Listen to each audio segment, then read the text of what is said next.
Há 504 anos, a Reforma Protestante eclodiu na Europa com a publicação das 95 teses propostas pelo monge agostiniano Martinho Lutero, afixando-as na porta da igreja do castelo de Wittenberg, na Alemanha. Aquele gesto, que galvanizava os anseios dos pré-reformadores, tais como John Hus e John Wycliffe, se espalhou pela Europa, abençoando países como a França, Suíça e Holanda. Atravessou o canal e chegou às Ilhas Britânicas, especialmente à pátria escocesa. De lá, à América do Norte e há 162 anos ao Brasil. A Igreja Presbiteriana do Brasil é herdeira do protestantismo nascido naquele século XVI, mais especificamente do legado de João Calvino, o grande sistematizador da teologia, do culto e do governo presbiteriano. A cada ano, igrejas e concílios da Igreja Presbiteriana do Brasil se reúnem em ações de graças diante do Senhor Deus, pela mediação de Jesus Cristo, cabeça da Igreja, e nesta ocasião, os sínodos do Estado de São Paulo, seus presbitérios, igrejas e ministros, reúnem-se mais uma vez na igreja aqui reunida como o povo de Deus no Instituto Presbiteriano Mackenzie, que os recebe com grande alegria e convida a todos a, no mesmo espírito de celebração, gratidão a Deus diante daquilo que foi feito, que está sendo feito e o muito que ainda há de ser feito para que este legado seja levado às próximas gerações. Nós saudamos a todos com a graça e a paz do nosso Senhor Jesus Cristo e recebemos o povo de Deus no auditório Rui Barbosa para juntos celebrarmos e exaltarmos ao nosso Deus. Saudamos na pessoa do presidente do Supremo Concílio, reverendo Roberto Brasileiro, todos os presentes aqui, particularmente os presidentes de presbitérios e sínodos do Estado de São Paulo e de toda a Igreja de Jesus Cristo, a Igreja Presbiteriana do Brasil em particular. Adoremos, louvemos, ofereçamos ao nosso Deus o nosso culto e as nossas ações de graças.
Convidamos a congregação a se colocar de pé para realizarmos a leitura bíblica alternada que se encontra no Salmo 104, do versículo 24 a 35.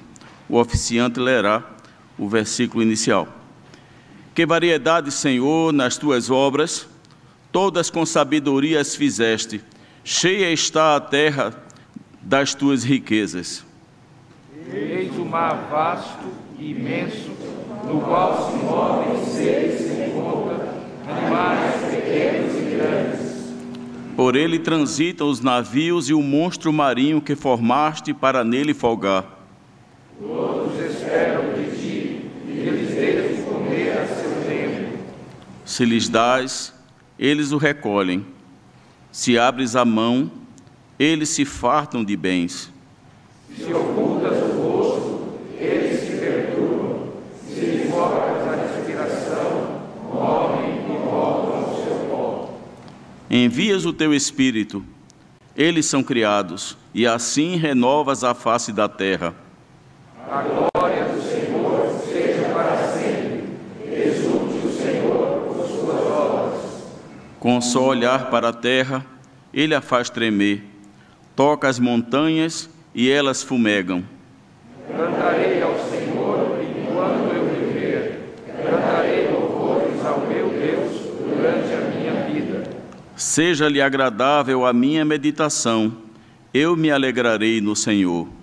Bendize, ó minha alma, ao Senhor. Aleluia. Amém. Amém.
convido que a igreja permaneça em pé. Vamos estar, neste momento, orando ao Senhor em agradecimento a este momento que nós viemos aqui consagrar o seu nome. Senhor, nosso Deus, nosso Pai, graças te damos mais uma vez, porque o Senhor nos deu a oportunidade, em meio a tantas tribulações que o mundo vem passando nos últimos anos, ao longo desses 5 séculos que o Senhor colocou a reforma protestante para transformar o mundo, para trazer a tua verdadeira palavra, para que todos aqui presentes e os que nos assistem, aqueles que não podem estar nos assistindo, contemplando, mas poderão, após presenciar esse culto virtualmente, Senhor, que nós possamos ser instrumento da tua obra, Pai, que nós possamos fazer a diferença em cada local que nós pudermos estar, e que nesta tarde, Senhor, nesse início de noite, nós possamos, sobretudo, te adorar, ó Pai, seja através da palavra do obreiro que trará a palavra nesta noite, que nós possamos sair transformados, regozijados, Senhor, mas sobretudo, Senhor, através do louvor e da palavra, que nós possamos adorar com tudo que o Senhor merece, ó Pai, por seu Filho Jesus Cristo, aquele que verteu o seu sangue por nossos pecados naquela cruz, nós te louvamos e agradecemos em adoração ao Altíssimo. Ó Senhor, aceita então a nossa adoração nesta tarde, em nome de seu Filho Jesus, amém. Amém.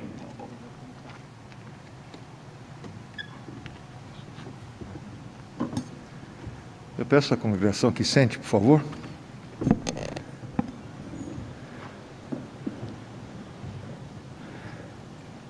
Estaremos fazendo a leitura agora do Salmo 66, versículos de 16 a 20, que como se encontra aí na nossa liturgia. Diz assim a palavra do Senhor: Vinde, ouvi, todos vós que temeis a Deus, e vos contarei o que Ele tem feito por minha alma. A Ele clamei com a boca, com a língua o exaltei. Se eu, no coração, contemplara a vaidade, o Senhor não me teria ouvido. Entretanto, Deus me tem ouvido e me tem atendido à voz da oração. Bendito seja Deus, que não me rejeita a oração, nem aparta de mim a sua graça. Deus é bom, Deus é maravilhoso, nos amou de tal maneira que enviou o seu Filho por amor a nós para remir-nos os pecados e livrar-nos da perdição. Agora nós teremos um momento de oração silenciosa, em gratidão ao nosso maravilhoso Senhor por tudo que Ele fez, por tudo que Ele está fazendo e pelo muito ainda que Ele fará por nós. Oremos ao Senhor silenciosamente.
Assim como nós estamos, vamos mais uma vez orar ao Senhor, agora especialmente agradecendo a Deus pelo perdão que Ele tem concedido ao seu povo. Vamos orar. Gratos somos ao Senhor por essa bênção chamada perdão. Gratos somos, Senhor, mesmo sabedores que não merecemos essa bênção. Mas agradecemos, Senhor, porque Teu grande e imenso amor nos concedeu esse retorno à vida que Tu queres que nós vivamos, ó Pai. Nós te agradecemos, ó Senhor, pelos nossos irmãos da época da Reforma e rogamos, ó Senhor, que Tu renoves essa bênção de mantermos sempre reformando a nossa vida, renovando a nossa alma, não nos conformando com o mundo, ó Pai, mas sendo exemplos, não somente para aqueles que estão na igreja, mas também para a sociedade. Por isso rogo ao Senhor, fortalece a Tua igreja, fortalece o Teu povo, dá-nos, ó Senhor, servos Teus, que nos inspirem a seguir nos princípios que a Reforma nos ensinou. Mas louvamos principalmente ao Senhor, porque temos as nossas almas perdoadas em Cristo Jesus, no nome de quem, ó Pai, oramos, para a honra e glória dEle. Amém.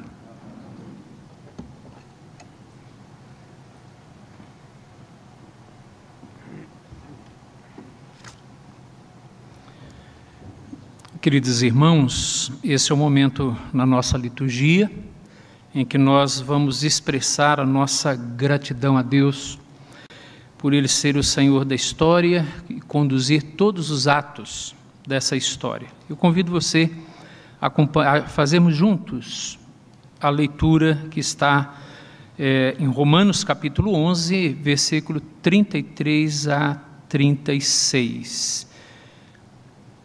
Todos juntos. Ó profundidade da riqueza, tanto da sabedoria como do conhecimento de Deus. Quão insondáveis são os seus juízos e quão inescrutáveis os seus caminhos. Quem, pois, conheceu a mente do Senhor, ou quem foi o seu conselheiro, ou quem primeiro deu a ele, para que lhe venha a ser restituído, porque dele e por meio dele e para ele são todas as coisas. A ele, pois, a glória eternamente. Amém. Porque dele e por meio dele e para ele são todas as coisas. A ele, pois, a glória eternamente. Amém. E nós vamos adorá-lo cantando Ele é exaltado.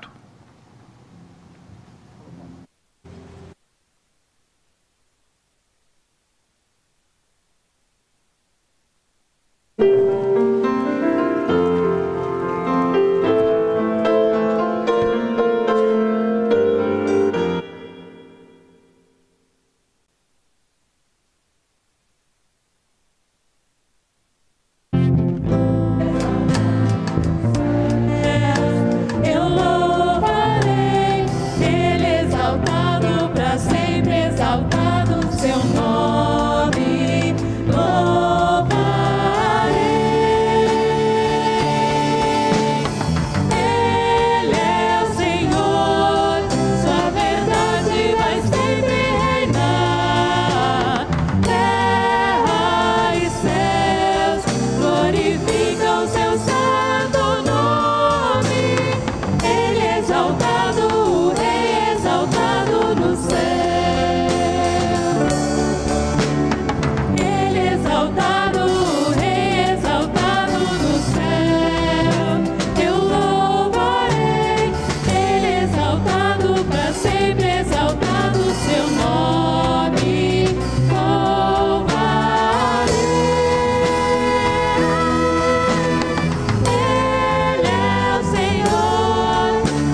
A igreja pode assentar-se. Queridos, eu tenho ensinado, porque assim tenho crido, que não há lugar onde Deus não possa estar. E eu creio que Ele está aqui. Você crê nisso? E é porque Ele está aqui que a gente se curva, rendendo a Ele toda a honra, toda a glória e todo o louvor. Essa manifestação de culto já é a expressão da própria vontade de Deus para as nossas vidas. Ver vocês aqui significa já a tradução expressa da vontade de Deus. Então, nesse momento agora, eu quero convidar você que acredita que Deus está aqui, que você curve as suas frontes e que nós vamos falar com o Senhor. Nós vamos falar com Ele aquilo que está no nosso coração, como resposta de gratidão a Ele por tudo aquilo que Ele já fez nas nossas vidas. Olhando para janeiro de 2021 e agora dia 30 de outubro de 2021, acredito que todos nós podemos render louvor a Ele. Glórias a Ele, porque até aqui Ele nos ajudou.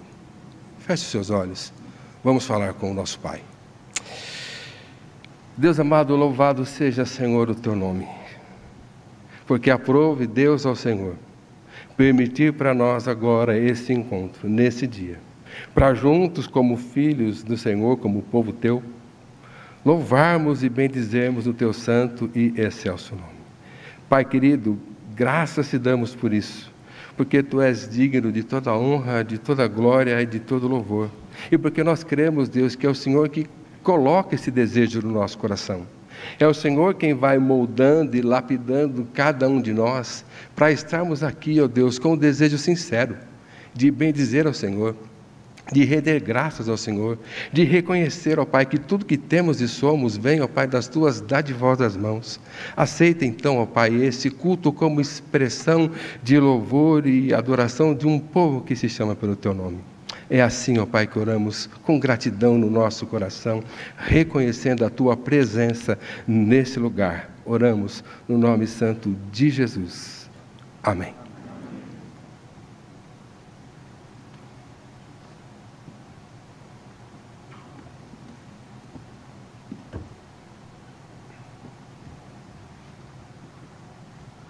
Louvado seja o nosso Deus por sua graça e misericórdia sobre as nossas vidas. Nós estaremos ouvindo agora a palavra do reverendo Roberto Brasileiro. Ele estará fazendo a leitura da palavra que estará compartilhando conosco nesta noite. O reverendo Roberto é o presidente do Supremo Concílio da Igreja Presbiteriana do Brasil. É um servo do Senhor, um homem de Deus, que tem abençoado muito a nossa igreja, a Igreja Presbiteriana. Que o Senhor Deus abençoe a sua vida, reverendo, e a palavra que o Senhor Deus colocou no seu coração para transmitir a nós nesta noite. Amém.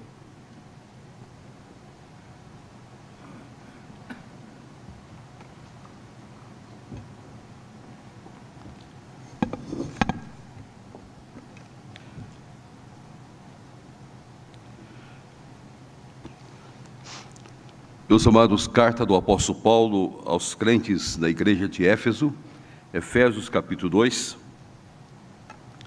Eu gostaria de ler desde o verso 1 até o verso 10. Efésios capítulo 2, verso 1 até o verso 10. Hoje nós estamos olhando para a reforma protestante do século XVI.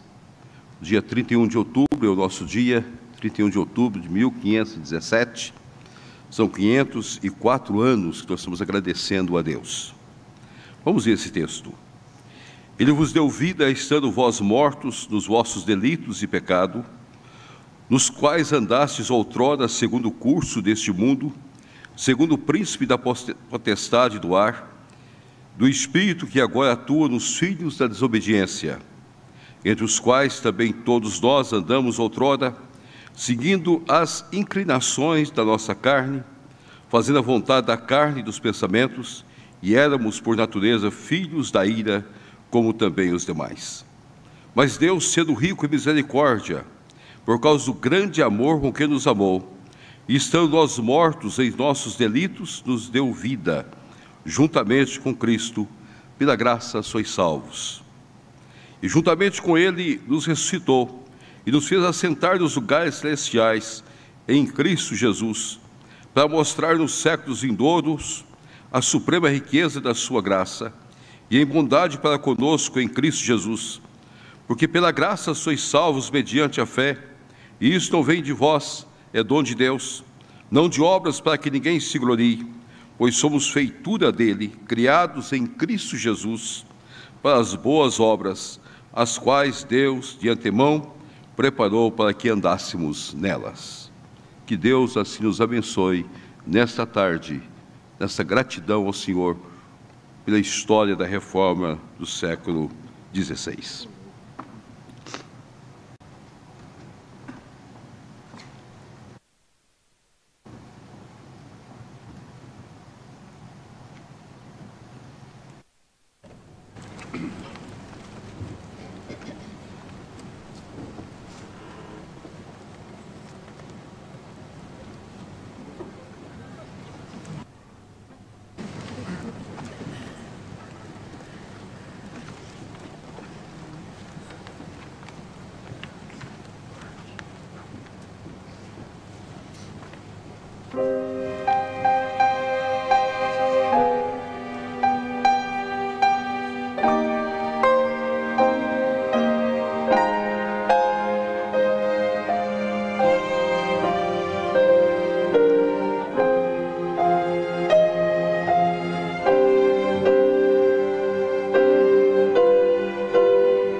Ó Pai grandioso, nós te agradecemos por este momento tão especial e nos colocar diante do Senhor, suplicando a Tua bênção, o Teu cuidado e a Tua direção para nós.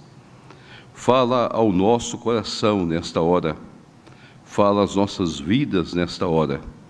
Quando nós olhamos para a reforma protestante do século XVI e ao mesmo tempo olhamos para os nossos dias, que nós pudéssemos, ó Pai, fazer as comparações e entendermos aquilo que desafia-nos a cada dia.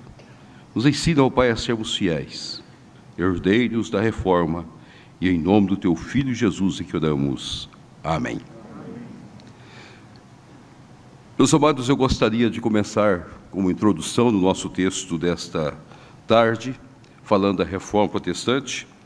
O nosso tema está baseado no verso 10, pois somos feitura dele, criados em Cristo Jesus, para as boas obras, a quais Deus de antemão preparou para que andássemos nelas.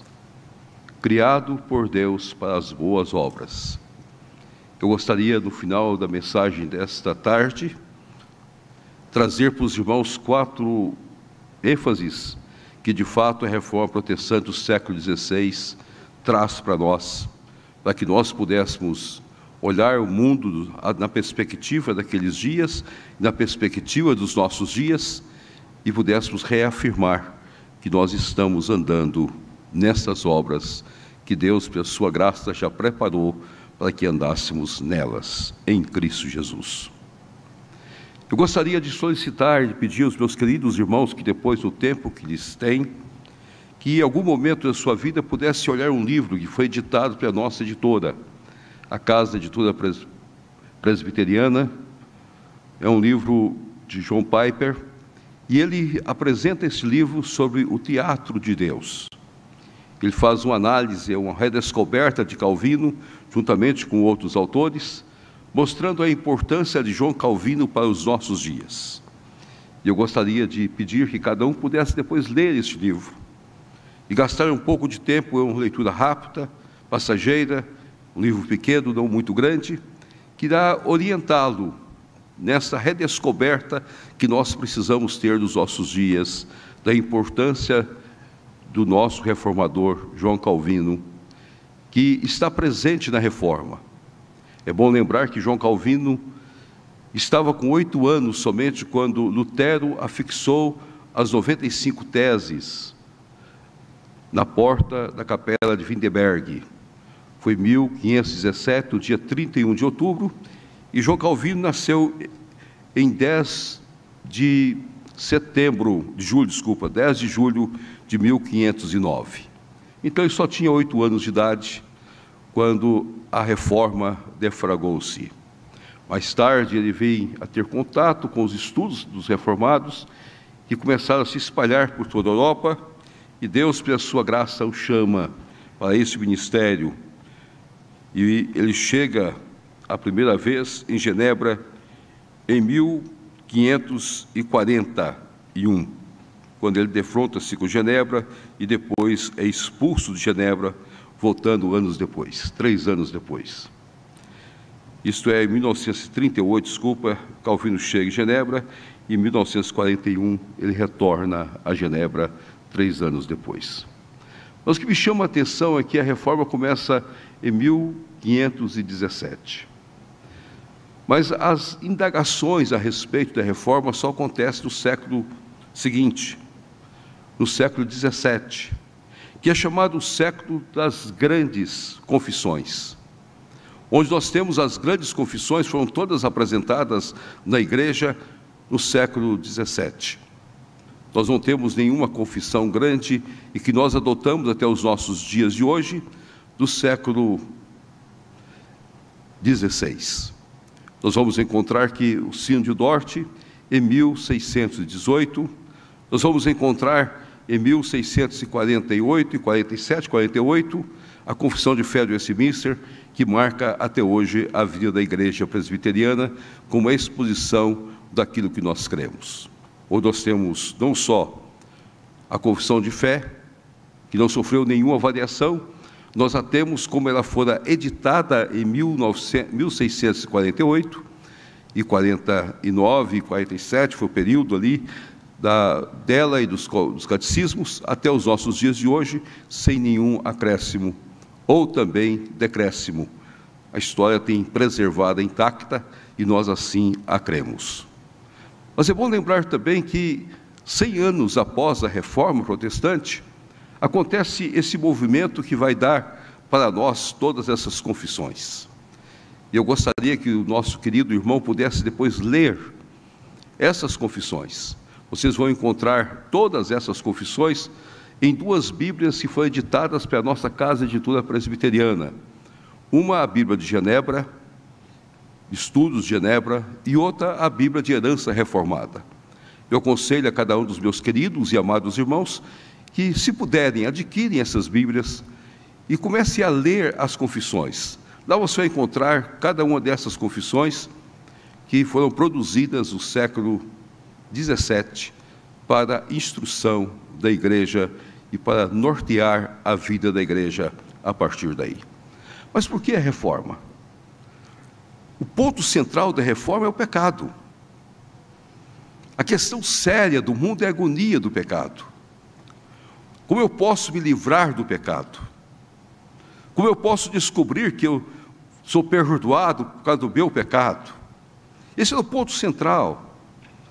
Lutero, observando essa situação, e ele que era um estudioso do Novo Testamento e também um estudioso do Velho Testamento, afirma-se que Lutero teve a peculiaridade de decorar praticamente todos os salmos, ele sabia os salmos de cor, ele conhecia os salmos, ele dava estudos comparativos dos salmos contra os livros do Novo Testamento, e diante de todo o quadro, Lutero, quando ele começou a observar que a igreja dos seus dias, a igreja conhecida nos seus dias, afirmava que o pecado poderia ser resolvido pela compra de uma indulgência. O ser humano poderia comprar o perdão. Poderia comprar o perdão para os seus pecados, não só para os seus. O desejo de angariar recursos para enriquecer cada vez mais e construir rapidamente a Capela Sixtina. O vendedor de indulgência chegava a dizer: você pode comprar o perdão pelos seus pecados, passados, presentes e futuro, mas ao mesmo tempo você pode comprar perdão para os seus antepassados. Você pode conseguir perdão para aqueles que já estão no purgatório, para que eles possam dar um pulo. E afirmava-se o vendedor que, no instante que a moeda caísse no cofre do vendedor, a alma dava um salto no purgatório. A crença era popular. O povo era enganado. Como nos nossos dias hoje também, o povo continua sendo enganado com a venda de bênçãos. À medida que você entrega, você vai receber mais bênçãos. Parece que o Deus que abençoa, o Deus que nós cremos, é o Deus movido pelos recursos, e o homem coloca os recursos diante de Deus e ele é abençoado. Quanto mais você dá, mais você recebe. Nós não podemos aceitar esse tipo de pregação dos nossos dias. A questão do pecado, Lutero então levanta-se e apresenta-se a 95 teses, dizendo que o justo viverá pela fé, isto é, a graça de Deus. Cristo pagou o preço do nosso pecado e Ele nos resgata. Ali está o ponto central. Lutero não aprofundou muito grande nos seus estudos dessa questão como Calvino fez. Calvino veio anos mais tarde, depois de Lutero, muito jovem, mas logo começou a publicar, e publicou a primeira versão das suas Institutas, ainda bastante jovem, para que todos pudessem conhecer. Em 1536, Calvino anuncia a primeira versão das Institutas. E Calvino redescobre a tese de Agostinho, redescobre a tese que o pecado, de fato, nós nascemos em pecado e a corrupção total do homem. E o homem é totalmente pecador. E só há uma solução para a questão do pecado: a morte expiatória de Cristo Jesus por nós. E é em Cristo Jesus é que nós encontramos a salvação. E agora, a partir daí, a reforma começa a tomar formas.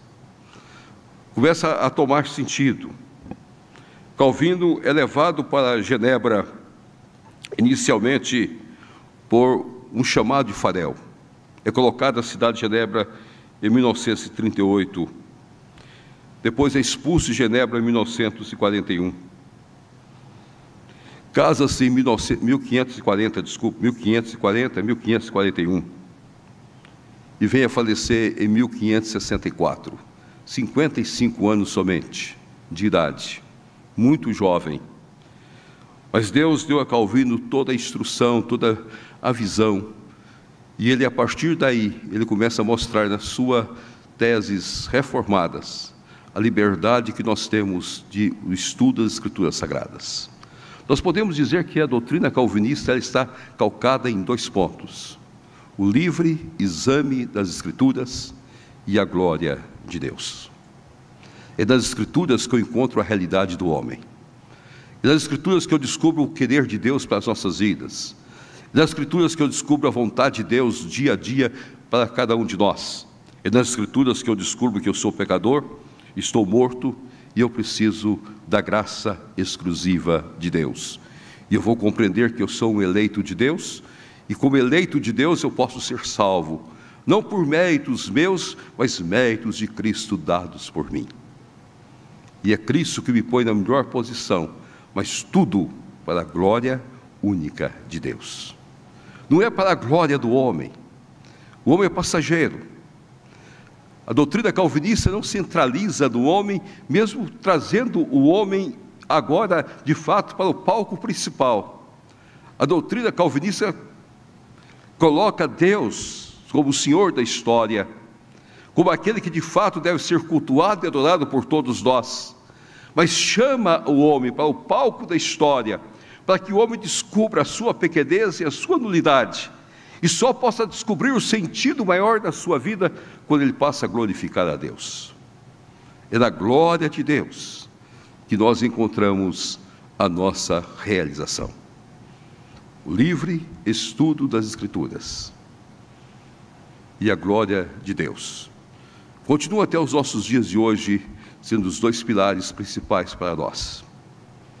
Todas as demais doutrinas vieram, todo o sistema doutrinário foi estabelecido.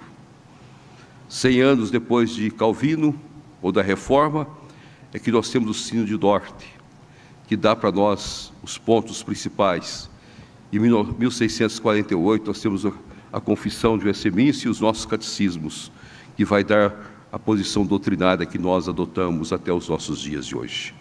Mas o pilar principal, a base de tudo, é a compreensão, a liberdade que nós temos de examinar, de estudar as Escrituras Sagradas e fazer das nossas vidas a glória refletida do nosso Deus. Nós não existimos para nós existimos para Deus. O nosso papel histórico não é ser simplesmente aquele que reflita aquilo que Deus fez, mas aquele que reflita na sua vida o que Deus quer que nós sejamos. Por isso que Calvino cria na vocação. Todos nós somos chamados por Deus com vocação. E todos nós exercemos o trabalho que nós exercemos, não importa qual trabalho que nós exercemos, mas cada um exerce o seu trabalho como uma vocação dada por Deus, para glorificá-lo aonde Deus quer que nós estejamos. Há uma história muito engraçada da Reforma do século XVI, que também refletiu a tese de Lutero, que Lutero encontrou um dos sapateiros que fazia sapatos na sua época, e ele, conhecendo agora a pessoa de Lutero, disse: e agora? Eu agora sou reformado, o que eu vou fazer? E Lutero deu um sorriso para ele e disse: faça melhores sapatos, porque agora os seus sapatos é para a glória de Deus. Não é simplesmente você mudar radicalmente, se liçona de melhor qualidade, é para a glória de Deus. É isso que mexe conosco. Nosso trabalho, não importa se seja grande ou pequeno aos olhos dos homens, ele é para a glória do nosso Deus, para o louvor e honra, para que de fato nós possamos expressar aquilo que Deus preparou, para que eu e você pudéssemos andar. Mas eu gostaria de chamar a atenção para 4 pontos centrais da reforma, que creio que hoje nós estamos passando uma fase que nós precisamos relembrar esses 4 pontos. 4 tributos da reforma para nós. O primeiro tributo da reforma para nós, que eu gostaria de deixar nesta hora para cada um dos meus queridos irmãos, é a liberdade de comércio, a livre concorrência.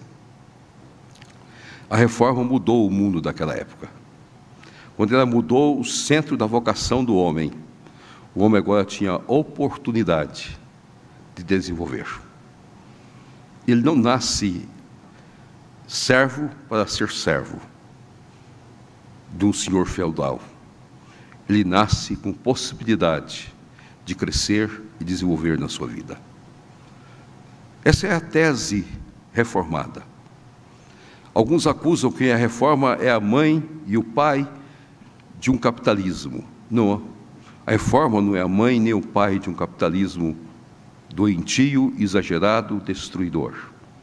Mas a reforma é a mãe e o pai de uma liberdade em que nós podemos crescer, desenvolver para a graça de Deus. Por isso, todos os países que adotaram o sistema reformado, que adotaram as doutrinas reformados, que compreenderam a essência da reforma, foram os países que mais desenvolveram pós-reforma. A reforma marcou o mundo. Ela mudou a história do mundo. A reforma trouxe ao homem esse desejo dele ser inquieto, o desejo de crescer, desenvolver. Eu posso cursar, eu posso estudar, eu posso desenvolver minha vida, eu posso estar em lugares melhores, eu posso descobrir sonhos que muitas vezes eu não conheço. Deus preparou as boas obras para que nós andássemos nelas. E eu tinha a obrigação para aquilo que Deus preparou para mim. Por isso nós vamos encontrar muitos queridos nossos, médicos missionários, enfermeiros missionários, empresários missionários. Não importa o que você faça, faça do onde você está o melhor para servir a Cristo Jesus de acordo com a vontade soberana do Senhor. Quando o Espírito reformado chegou no Brasil, Chamberlain encarnou esse Espírito no Brasil através do seu projeto de estabelecer o Mackenzie. Ele sentiu que o Mackenzie seria o grande propulsor de uma nova geração. E é isso que nós desejamos. Nós trabalhamos, nós cremos que todos nós temos vocações. E nós precisamos usar essas vocações que nós possuímos, andar nessas obras que Deus preparou para nós, para que eu e você possamos dar o de melhor que nós temos a Cristo Jesus, o nosso Senhor, aonde Ele nos colocar. Não importa, mas importa sim o que eu faço de acordo com a glória de Deus.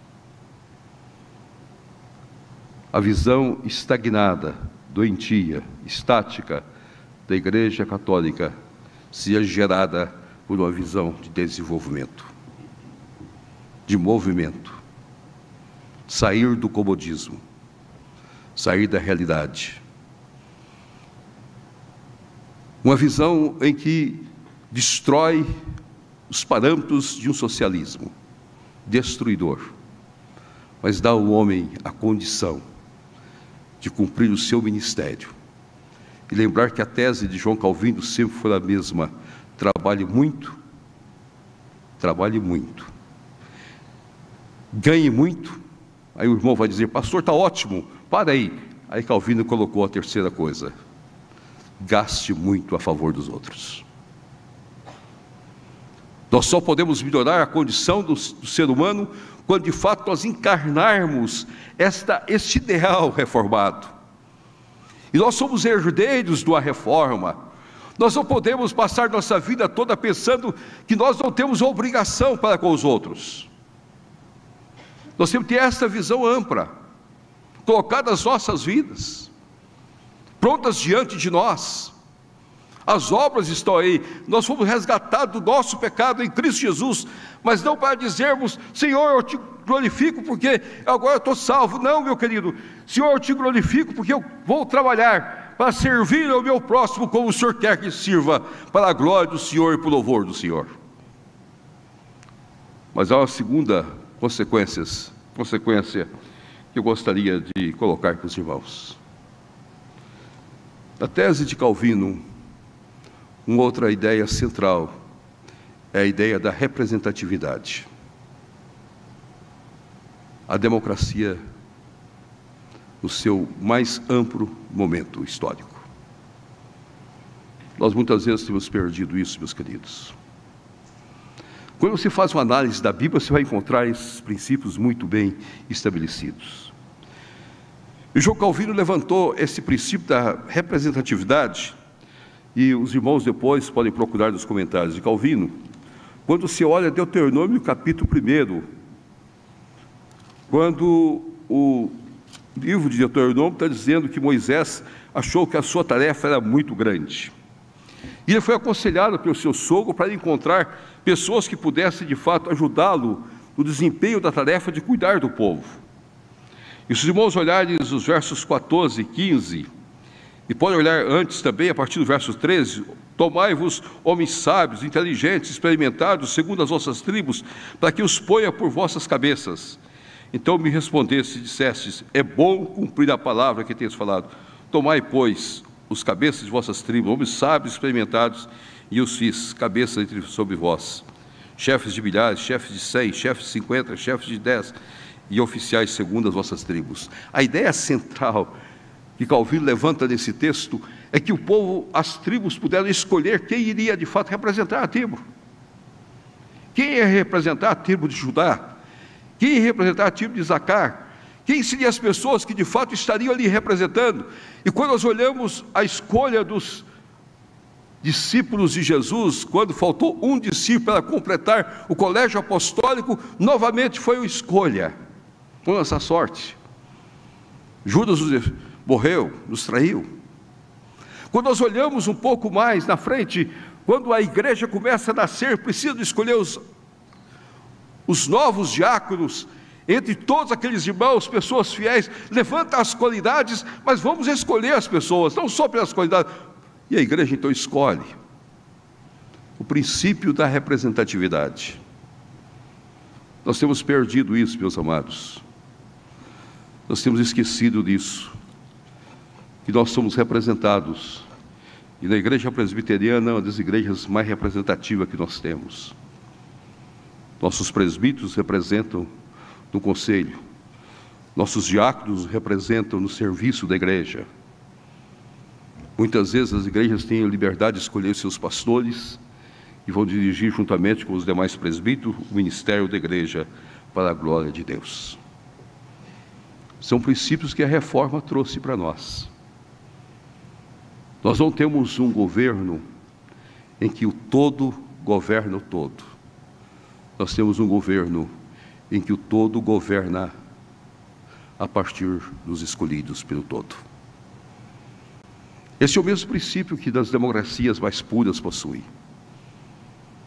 É pena que no decorrer dos anos as democracias têm perdido essa visão, têm deixado que a politicagem domine as coisas, e tem deixado que muitas vezes na própria igreja também comecem a surgir grupos políticos, e que destrua os nossos pensamentos, e deixamos de observar os princípios estabelecidos nas Escrituras Sagradas. O princípio da representatividade, que é tão caro a nós, por isso a reforma continua existindo até os nossos dias de hoje. Eu muitas vezes faço uma pergunta para mim e procuro respondê-la eu mesmo. Por que a reforma foi entrando nos países e foi dominando os países? Porque a reforma faz com que o povo possa ter voz. E você só tem voz quando de fato você tem liberdade de escolha para a glória de Deus. Deus nos fez iguais. As qualidades para ser presbítero, as qualidades para ser membros, São todas qualidades que nos levam a reconhecermos que nós somos pecadores remidos em Cristo Jesus, o nosso Senhor, e membros em plena comunhão com as nossas igrejas. Esses dias eu estava olhando um movimento que tem surgido no Brasil,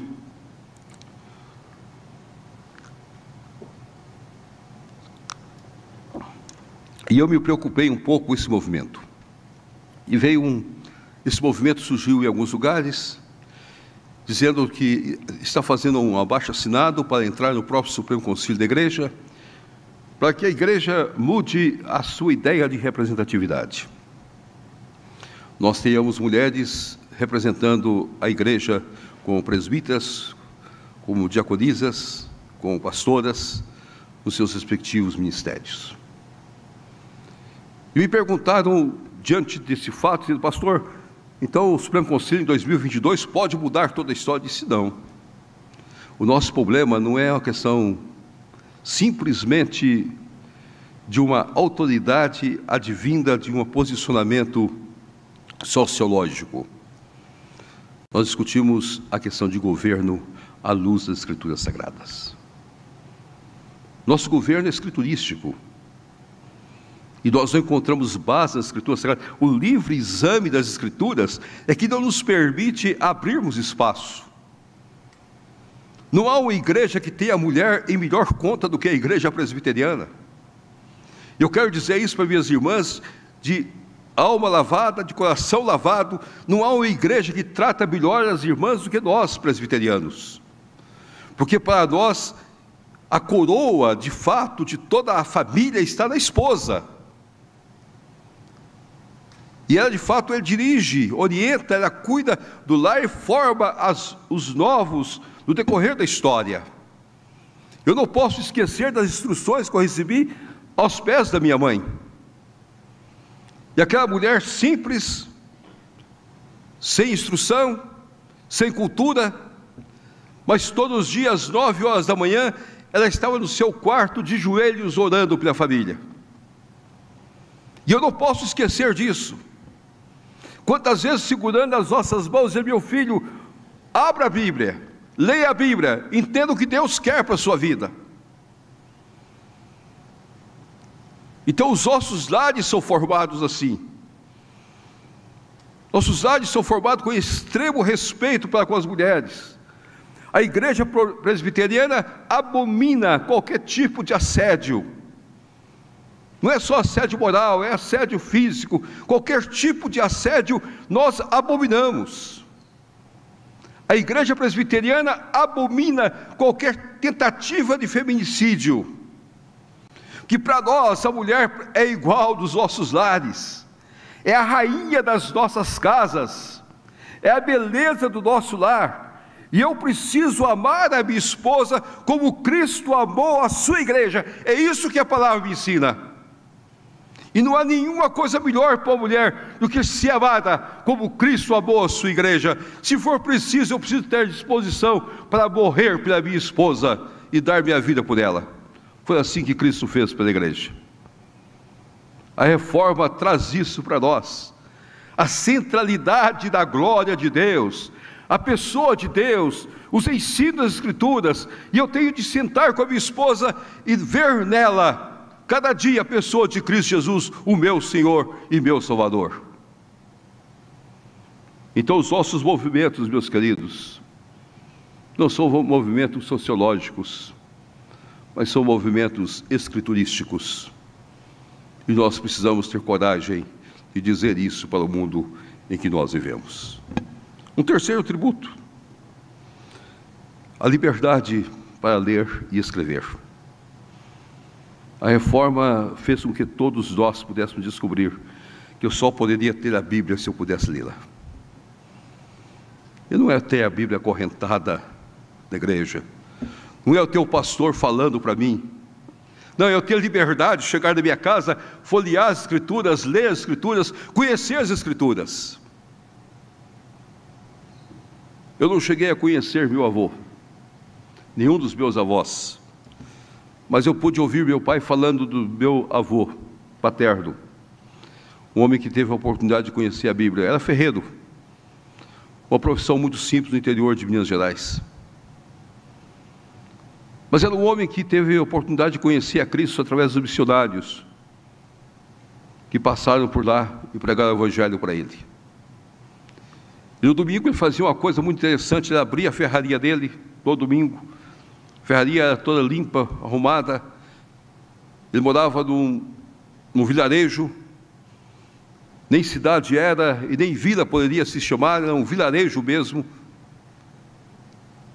E ele abria a sua ferraria da única rua que tinha, o vilarejo, colocava uma mesinha muito tosca, feita à mão, uma cadeira também muito tosca, ou um banco, assentava ali, punha a Bíblia aberta e passava o dia todo lendo a Bíblia e falando para as pessoas que ali paravam para perguntar ao seu Teodoro o que significava aquilo.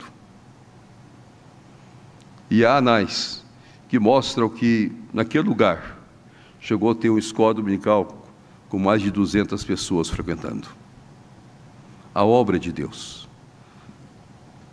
E quando minha mãe casou-se com meu pai, a primeira visita que ela recebeu do meu avô, naquela época, a visita era muito difícil. Meus pais moravam num garimpo, e meu avô foi até aquele garimpo visitar os meus pais. Ele levou uma série de revistas da escola dominical que ele tinha ganho do missionário, entregou na mão da minha mãe e disse: aqui está para que você possa ler. O Evangelho exige que nós leiamos. Por isso Calvino fundou em 1559 a Academia de Genebra. Poucos anos antes da sua morte, 1559, ele fundou a Academia de Genebra e também entregou naquele ano as Institutas totalmente prontas. Uma obra que ele havia começado bem antes e ele foi aumentando ano após ano.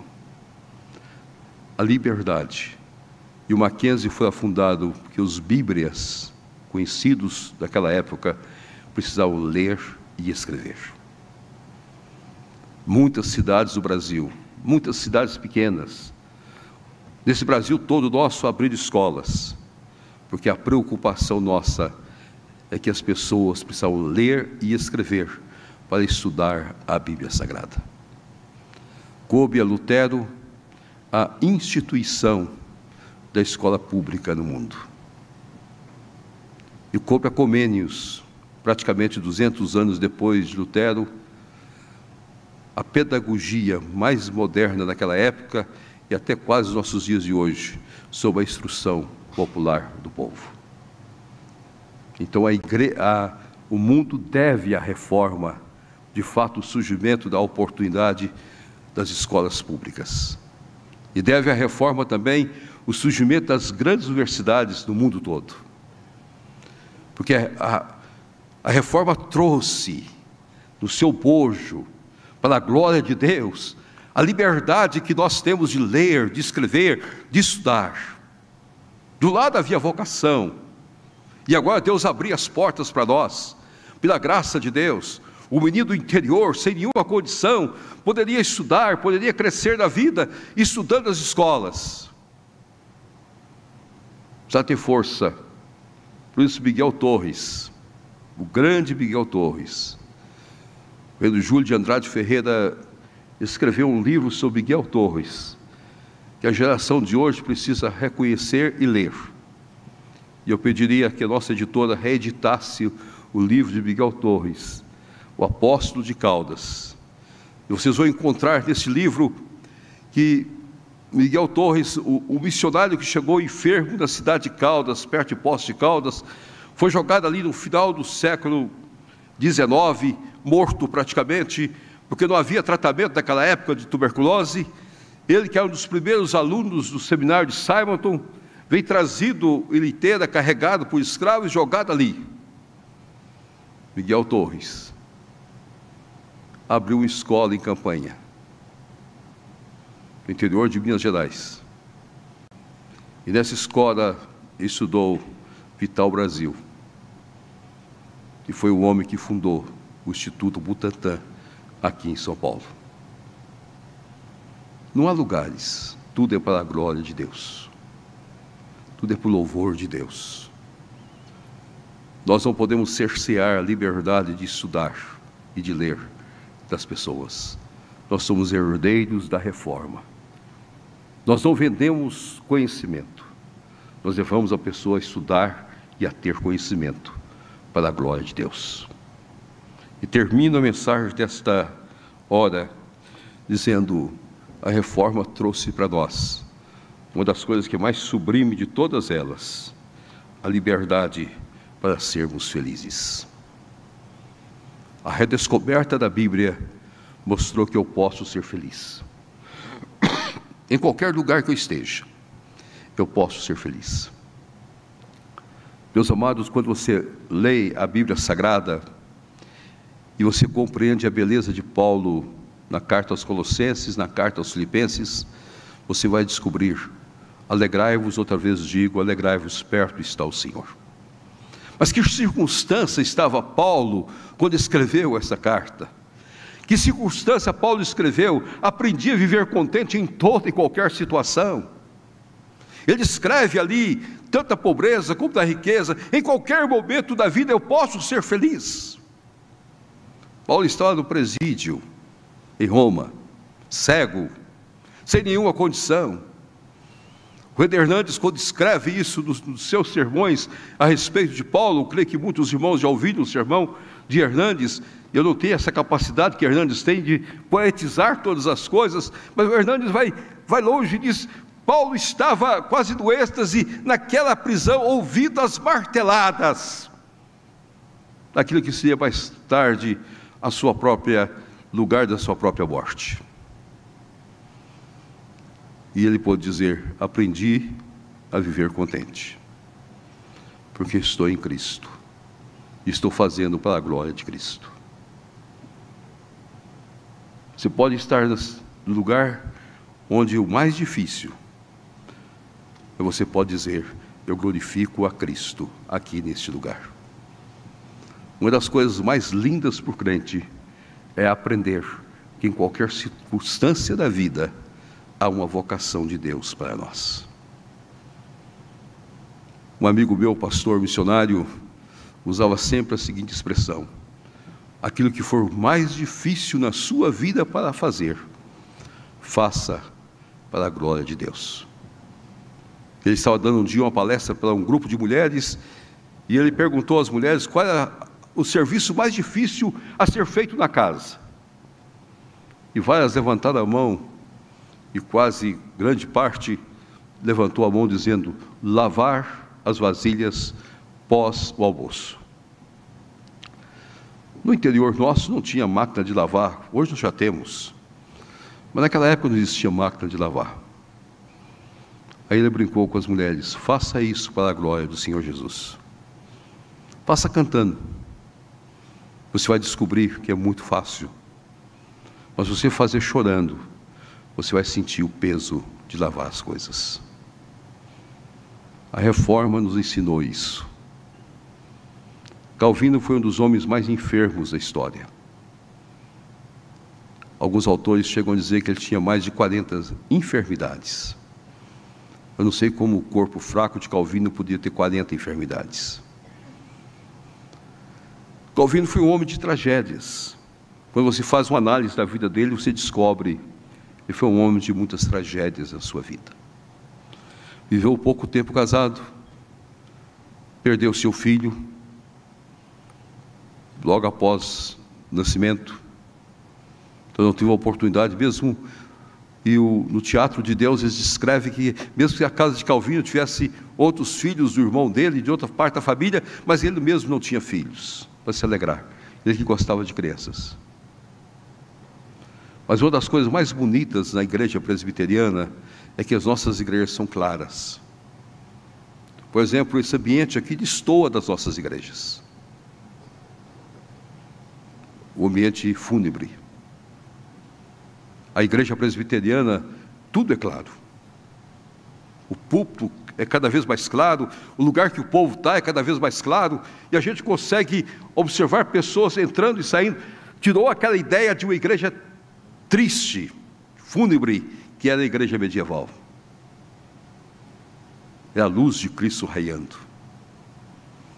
É a graça de Deus raiando. A alegria do povo glorificando a Deus. Como esse coral bonito que nós temos. Que coral mais bonito. Nossa irmã Oséia tem parabéns pelo coral. Já estava com saudade de vê-la, para a glória do Senhor. E ela arranjou alguém igual a ela.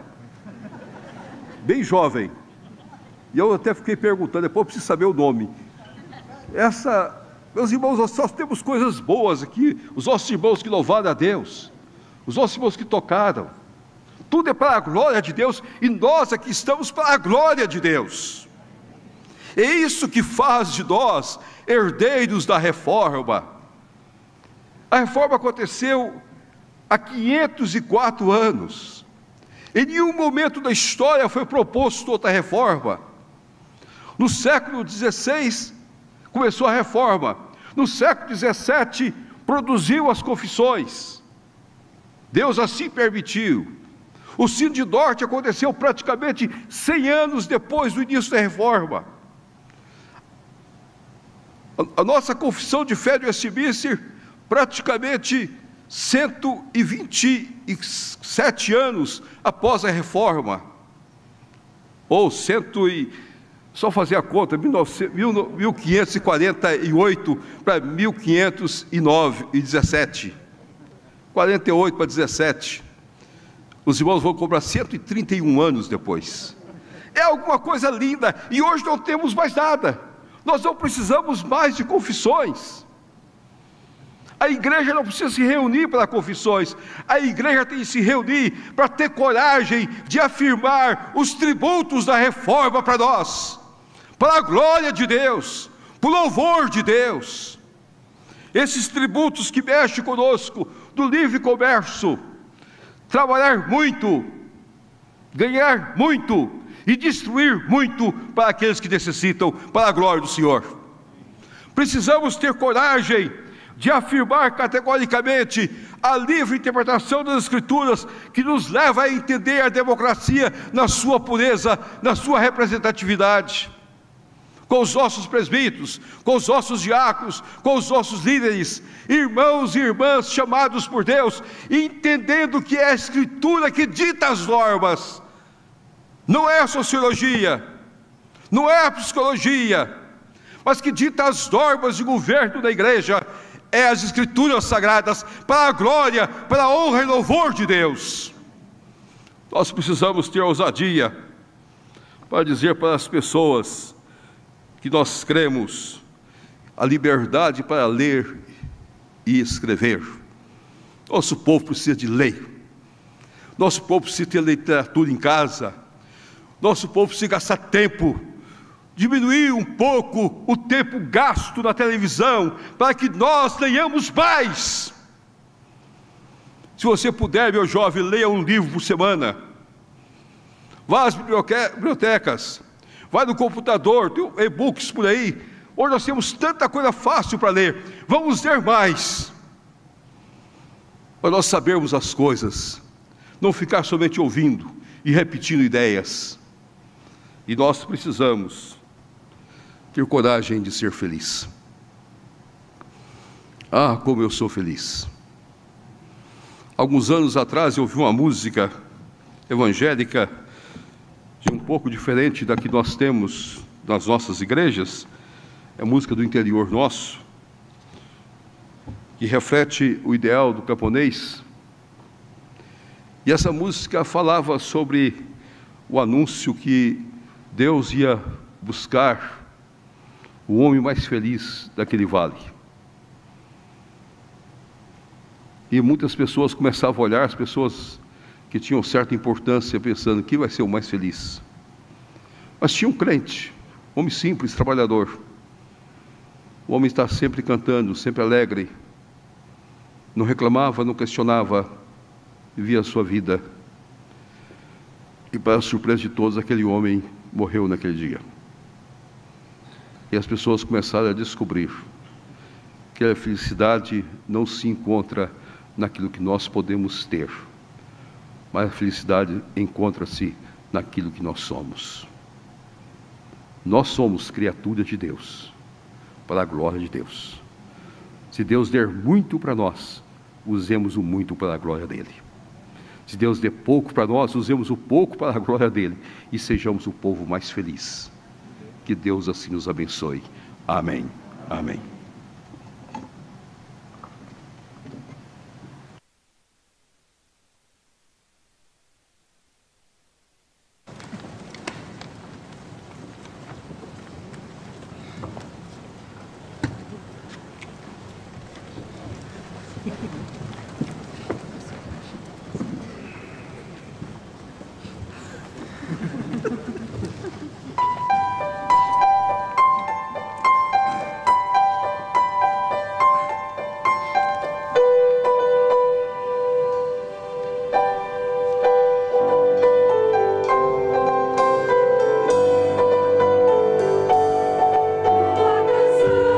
Meu Deus, vem da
Um dos lugares mais visitados da Alemanha é o castelo de Wartburg. Foi o lugar onde Lutero foi escondido da ira da Igreja Romana e de todos aqueles que não queriam que a palavra de Deus chegasse aos ouvidos e ao coração das pessoas. Não é fácil defender e viver a palavra de Deus. E Lutero musicou essa experiência. Esse tem sido o hino da Reforma, da alegria da Reforma, em cânticos, em corais, em hinos de louvor. Mas Lutero não louva o castelo onde ele se escondeu.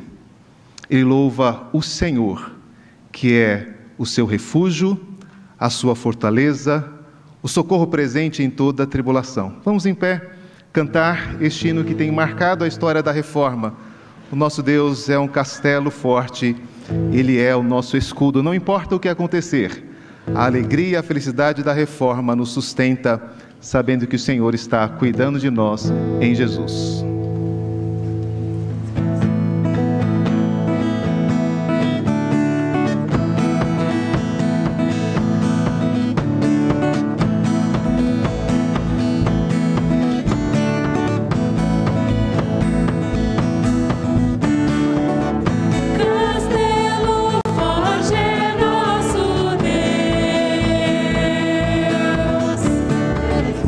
Espada e bom escudo.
irmãos.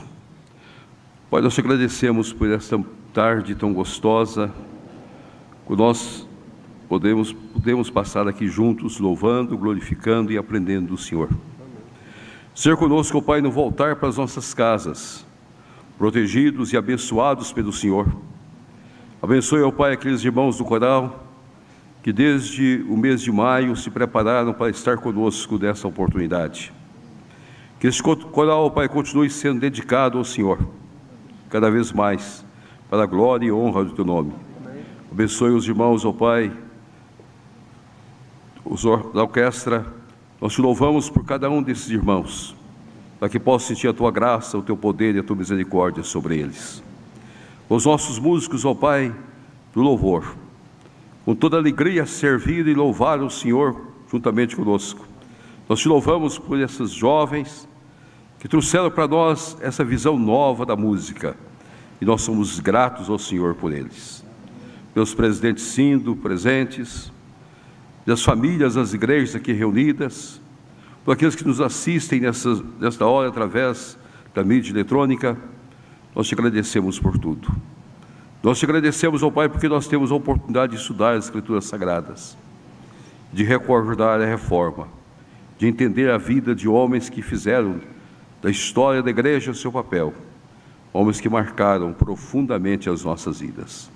Nós Te louvamos por isso, ó Pai.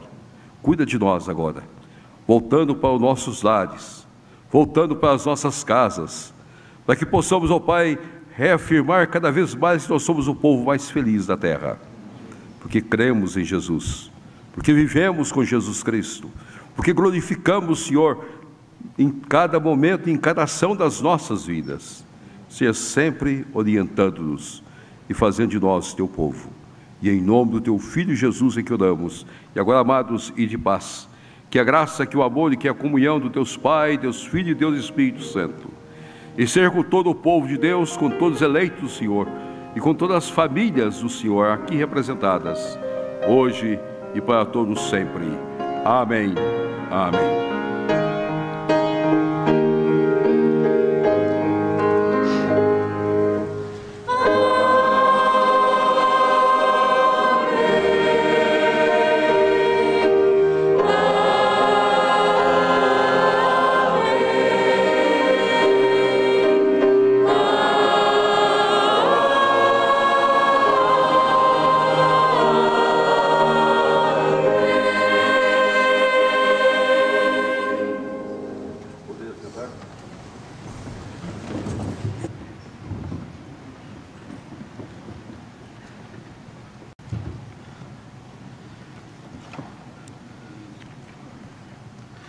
Amém, igreja?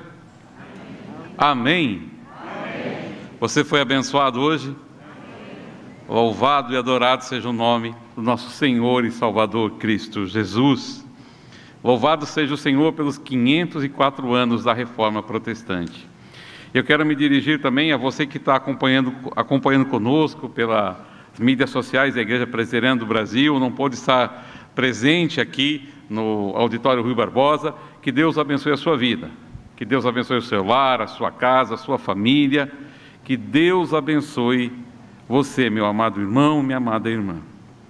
Eu quero ser bem breve aqui, falando as palavras finais. Quero, em nome dos 16 sínodos do Estado de São Paulo e dos 70 presbitérios, agradecer ao reverendo Roberto Brasileiro por estar conosco, por ter aceito o convite. Que o Senhor Deus continue abençoando a sua vida, reverendo. Queremos agradecer também ao Mackenzie, na pessoa do presidente. Peço que fique em pé, senhor presidente. Milton Flávio, presidente do Instituto Presbiteriano Mackenzie. Deus abençoe a sua vida, meu irmão. Obrigado pelo apoio, pela presença. Quero também agradecer ao reverendo Robson, nosso chanceler. Peço que ele fique em pé também. Atrás de mim aqui não vive o Robson. O nosso reitor, presbítero Marco Túlio, Deus abençoe a sua vida. E queremos agradecer também aos presentes sínodos que estão aqui. Peço que fiquem em pé, por favor, os presentes. Não poderei apresentar a todos, mas que o Senhor Deus abençoe a vida dos amados irmãos. Podem assentar. Agradecemos também à PECOM pela parceria do trabalho. na pessoa do presidente, reverendo Roster, a toda a equipe aqui do Mackenzie, né, que esteve nos apoiando, nosso muito obrigado. E o nosso coral intersinodal, será que nós podemos, uma salva de palmas para esse coral maravilhoso? Podemos? Fiquem em pé, por favor, dona Zéia. Aí, Deus abençoe, o coral todo, Deus abençoe a vida de vocês. Nossa camerada, nossos músicos também, uma salva de palmas para os nossos músicos também. Também agradeço a nossa equipe lá do Butantã, Deus abençoe a vida de vocês. Obrigado, meus irmãos, pelo empenho, por estarem conosco, trabalhando no que nós ouvimos esta noite, né, da Reforma Protestante, o grande legado, a glória de Deus, né, o legado que nós temos como presbiterianos, a glória pertence tão somente ao nosso Deus e Senhor. Dona Zéia, cadê a Tânia? Jane, por favor. Fique em pé. Uma salva de palmas para a Jane também, que é a imagem e semelhança da nossa irmã. Meus irmãos, Deus abençoe. Vocês foram bênção nessa noite. Amém. Agradecemos aos voluntários também que estiveram conosco aqui, na pessoa do reverendo Ademir, cuidando dessa parte da diaconia aqui do culto. E quero fazer 2 convites para vocês finais, encerrando aqui a minha palavra. Do dia 18 ao dia 20, nós teremos o 4º Congresso de Liderança. Vocês foram bênçãos nas nossas vidas, que Deus continue abençoando esse ministério maravilhoso, da música, do louvor, que Deus continue abençoando a vida de vocês.